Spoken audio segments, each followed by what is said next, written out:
Hello and welcome back to Rock Records Reviewed. My name's Adam, and this week, of course, we're going to take a look at the top 10 Christmas songs of all time. I make no apologies. I love Christmas. I love the build-up. I love the atmosphere. And part of all of that is, of course, Christmas songs. Now, I know it's easy to be cynical about corny Christmas songs, especially when, just about every band and act these days releases a Christmas song in the hope of getting some kind of perennial cash cow. I've done it myself, believe it or not.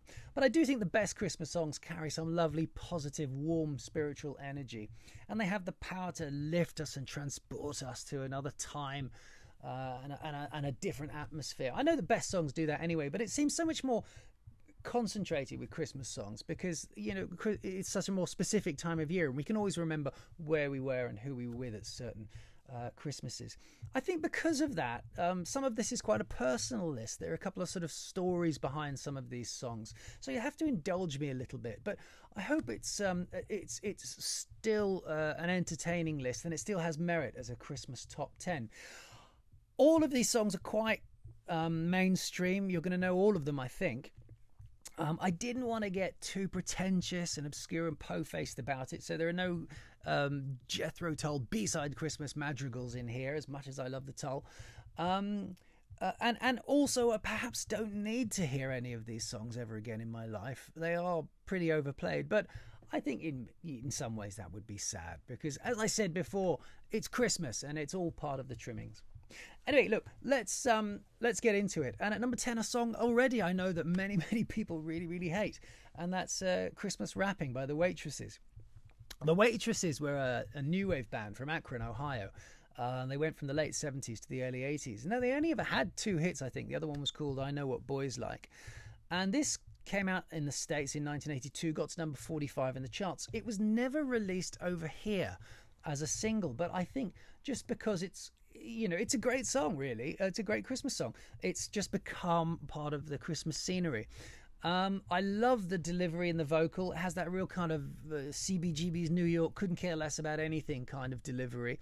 And it's a song about a Christmas meal gone wrong. But it's also got a killer bass line. And it's just really infectious, I think. The Spice Girls did a version, which is probably best left unwrapped under the tree. And again, although it was never a hit over here, over the years it's just become part of the Christmas furniture. At number 9, Christmas, Baby Please Come Home by Darlene Love. This is, of course, from Phil Spector's A Christmas Gift for You album. And what is Christmas without everybody's favourite gun-toting psychotic? Well, for all his sins, Phil Spector was a great producer, and I think there's something very fitting about his production in Christmas. The wall of sound is just very big and full of life and joyous, and it just works with the whole vibe around Christmas. The album came out in 1963, and it features, Darlene Love, the Crystals, the Ronettes, a lot of girl bands. And Darlene Love herself was never a big star. She was always more famous as a backing singer. She did backing for Tom Jones and Elvis and the Beach Boys, and there's a great documentary called 20 Feet from Stardom, which features her quite heavily. Well worth checking out. And the Phil Spector Christmas album is just full of great Christmas songs. And I think that it's sold bucket loads every year since it came out, and will do forevermore, because for many people I think this is definitively the sound of Christmas, that whole Phil Spector sound and these songs. At number 8, the king himself, Elvis Presley, with Blue Christmas.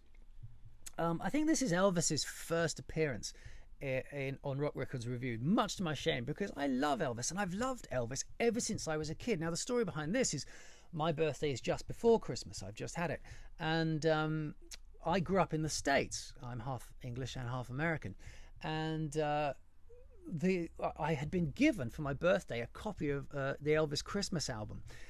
And so when I hear this album, and particularly this song, I'm taken back to my American Christmases, which are a little bit different to English Christmases.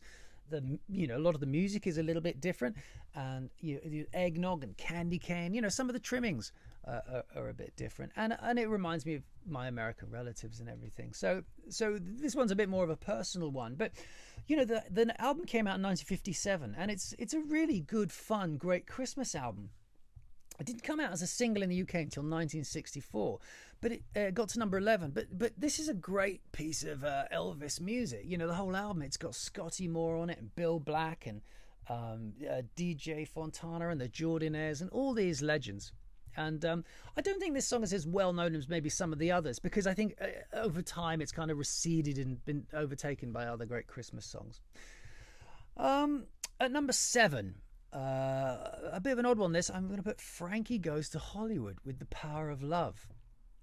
Now, this is not a Christmas song, but it absolutely has been appropriated by Christmas, and it was really set up as a Christmas song. It came out in November 1984 on Tales of Relax and Two Tribes, and the cover of the single and the video were all very, very tailored to that Christmas vibe. The video itself was about the birth of Christ, for crying out loud, so you know, it was fairly obvious what they were trying to do.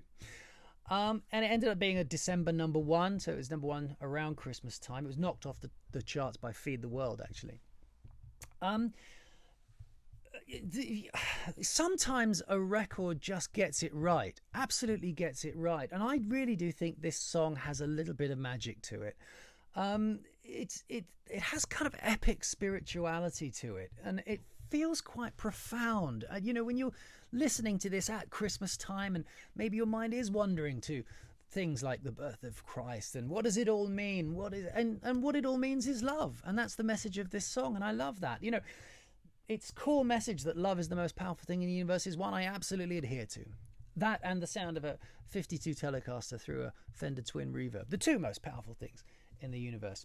Frankie, of course, I'm sure you know everything about Frankie. Probably the first band to really benefit from censorship. Relax was a bit of a naughty song and got banned everywhere and went on to sell millions of copies because of it. And they became superstars overnight. It's a funny thing, censorship, isn't it? Because I recall only, like, you know, a couple of months ago, Cardi B, all over radios all over the world, singing about her lady bits, but nobody seemed to have a problem with that. I don't know. What are you gonna do? I don't know. At number 6, The Pretenders, 2,000 Miles. I have had the dubious pleasure of meeting Chrissie Hynde on a few occasions, and I say dubious pleasure because every time I've made a complete fool of myself. This was on their 1984 album Learning to Crawl. It was the first single from their third album, and it's actually not a Christmas song. It's about James Honeyman Scott, their guitarist who had died. But in the video there's snow and she's dressed in a Salvation Army uniform, and the chorus mentions Christmas time, so of course the radio waves and the record company are going to make the most of that. The reason, one of the reasons I love this song is because I went up to Oxford Street. Their band was doing an album signing, and I went up to Oxford Street to have my copy of the album signed. And Oxford Street's beautiful at Christmas. You know, it was dark already and the lights were shining, and the HMV itself was done up like a Santa's grotto with lights everywhere. And it's just a very, very happy memory of being young and into music and about to meet a rock star that you really admired. Of course, by the time I got to Chrissie and she signed my album, I made the mistake of asking her for a kiss as well, which didn't go down well at all, and set a tone for my meetings with Chrissie for many years after that. Perhaps not as famous as the others again, but it did get to number 630 in Dave Marsh's greatest songs of all time, in the Heart and Soul of Rock and Roll book. Which perhaps a bit high, I think, but it's still a great song. And funnily enough, as a postscript to that story, I ended up getting my first job in that record store, in that HMV record store. At number 5, a song I know everyone watching from the UK is going to know, and that's Merry Christmas Everybody by Slade. Slade were huge in England, particularly in the 70s. They had 6 number ones. This was their 6th number one, and it was a 1973 non-album single. It was actually recorded in the summer, but you know, obviously they released it the following Christmas, and it was immediately a massive hit. And Slade, of course, are brilliant for Christmas because they're like a cartoon band. You know, they're so colourful, and you've got Dave Hill with his silly hair and his funny shaped guitars, and you've got Noddy Holder, the singer, with his sideburns out to here and a massive top hat. And you know, they're just like a cartoon band. They're just absolutely right for Christmas. I don't know if they ever really cracked America at all. Maybe some of my American viewers can let me know if they're even aware of Slade. I know Quiet Riot covered "Come On, Feel the Noise," and this song itself was covered by Cheap Trick, as well as The Cure and REM and Robbie Williams and Oasis. So there is some traction there with some of the bands. This was third in the UK's favourite Christmas songs of all time, and it gets re-released and comes back into the charts every year. It's an absolute perennial essential. One of the reasons I particularly love it is one of my bands, we used to do a Christmas, end of the year Christmas show, and we finished the shows with this. And of course, Noddy's got a very high voice. It's very hard to sing. But, you know, by the end of the night, it didn't matter because all our friends were there and everyone was singing along at the top of their voices. And it was just very, very happy memories. So when I think of the song, I don't necessarily think of Slade immediately. I often think of those shows. And number 4, perhaps the most beautiful and sublime song on this list, it's River by Joni Mitchell. Now, regular watchers of this show are going to know how nuts I am about Joni Mitchell anyway.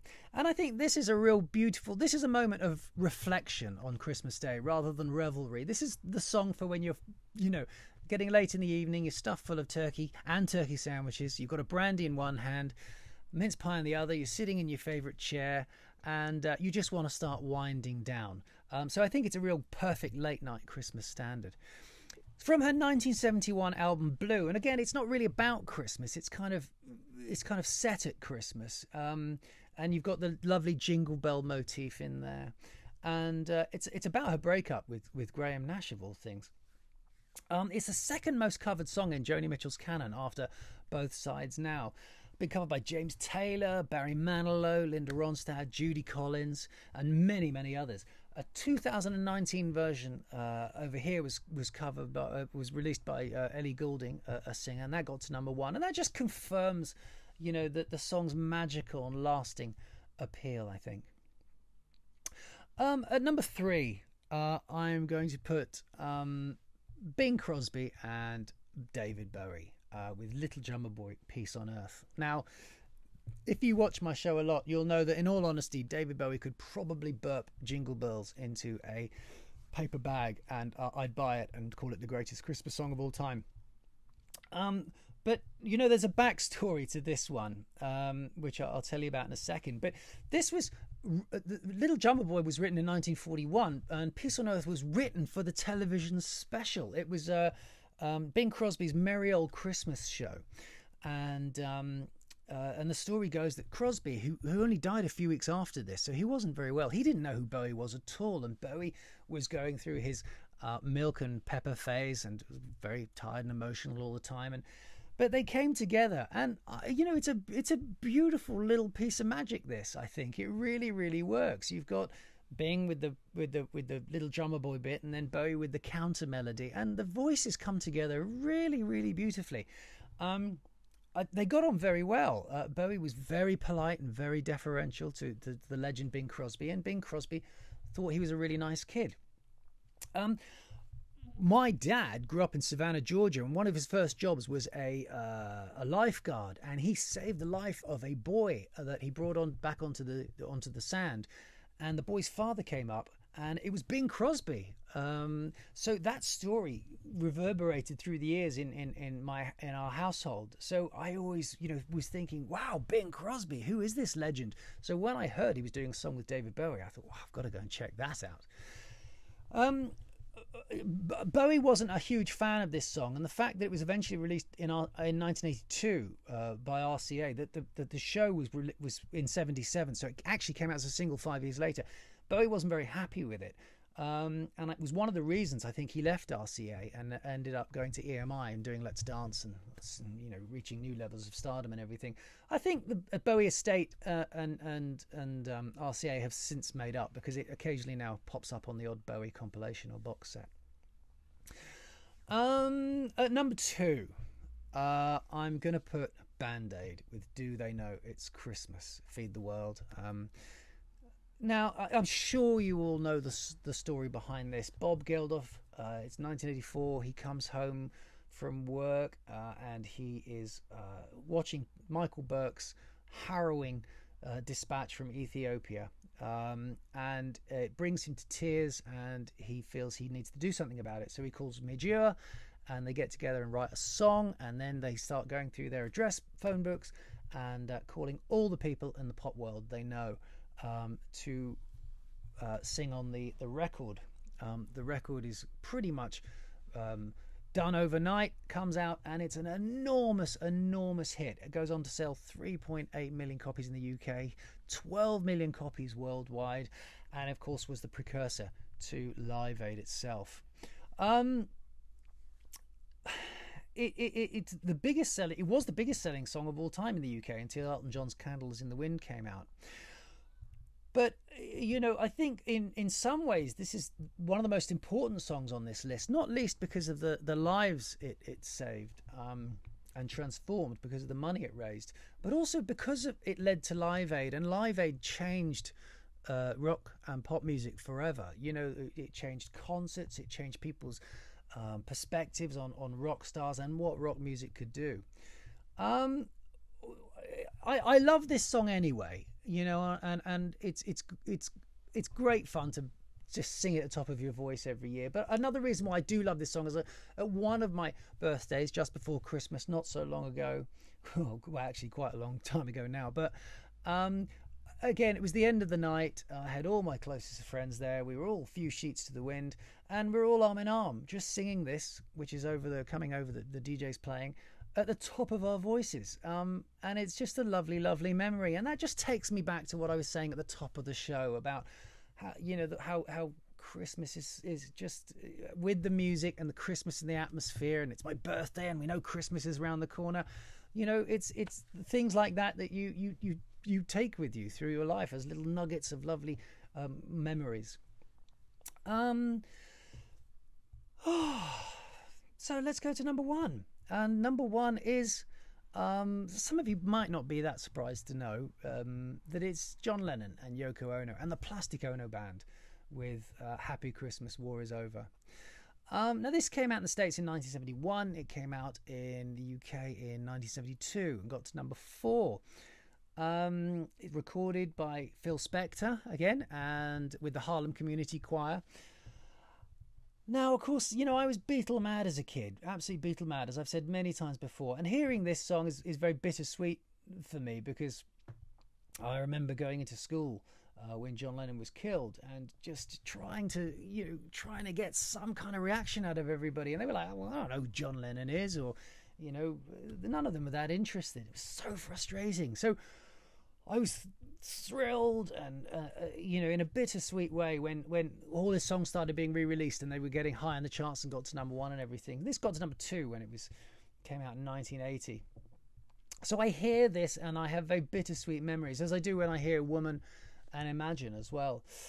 The song itself is an anti-war song as much as anything. It's Happy Christmas, War is Over. It's it's about Vietnam, and it's the anti-war message was a strong one for Lennon all throughout his career, but particularly at the time when he did this, the bed-ins and the protests and all that kind of stuff were in full effect. And I think John Lennon realised that to get his message across, he needed to sort of sweeten the pill a little bit, which is why he deliberately made Imagine a slightly sort of saccharine melody, and he did very much the same thing with this. It was never a huge hit in the States when it came out, but it has been covered by so many people. Of course, it's been covered by Jimmy Buffett and Celine Dion and Carly Simon, Diana Ross, the Moody Blues, REO Speedwagon, Marillion, The Alarm, Sheryl Crow, Maroon 5, Peter Frampton, many, many, many more.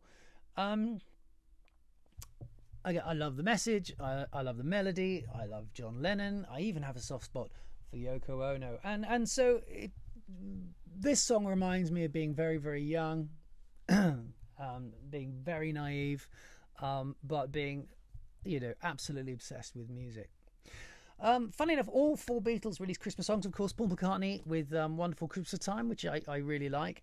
But I got to say, I think Ringo's I Want to Be Santa Claus and George Harrison's Ding Dong, Ding Dong never really looked like troubling this top 10. Look, there are so many other great Christmas songs, and I'm sure you've all got your favourites, so I'd love to know what they are. I'm sure I've left a few out of this list as well, but I hope you've enjoyed the show. Look, thank you all very much for being part of Rock Records Reviewed this year. I really enjoy your comments, and I'm really glad that so many of you seem to like what I do. So I'm looking forward to doing more of it next year. I hope 2021 is a much, much better year for all of us. And I will see you then in a few weeks. But until then, look, have a really, really great Christmas. Have a very, very happy New Year. And thank you so much for watching the show. Bye-bye.